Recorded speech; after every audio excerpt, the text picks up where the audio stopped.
దేవునికి స్తోత్రం. నేటి దినాన అరుణోదయపు వాక్యము 2వ రాజుల గ్రంథము 22 అధ్యాయము 19 వచనము. నీవు చేయు మనవలన్నీ నేను అంగీకరించి ఉన్నాను. హల్లెలూయా. ప్రియమైన దేవుని బిడ్డ, ఇక్కడ ఇశ్రాయేలు గురించి భక్తుడు ప్రార్థన చేసినప్పుడు దేవుడు ఆ మనవలన్నీ కూడా ఆయన ఆలకించి అతనికి గొప్ప జవాబును ఆయన దయచేస్తూ ఉన్నారు. నీవు ఏ విషయంలో దేవునికి మనవి చేస్తున్నావో, కన్నీరు విడుస్తున్నావో, ప్రార్థిస్తున్నావో, విలపిస్తున్నావో, దేవుడు నీ మనవులను ఆయన ఆలకించి అంగీకరించి ఉన్నాడు.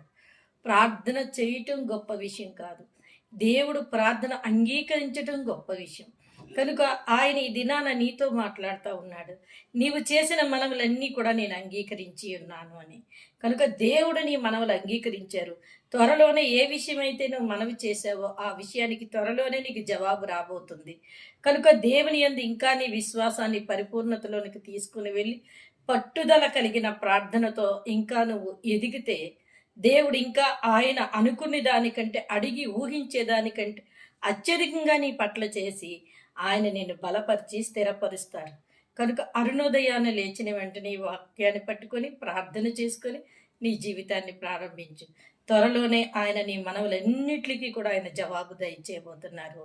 అలా చేసి దేవుడిచ్చిన దీవెన ఆశీర్వాదములు పొందుకోండి. ఆమేన్.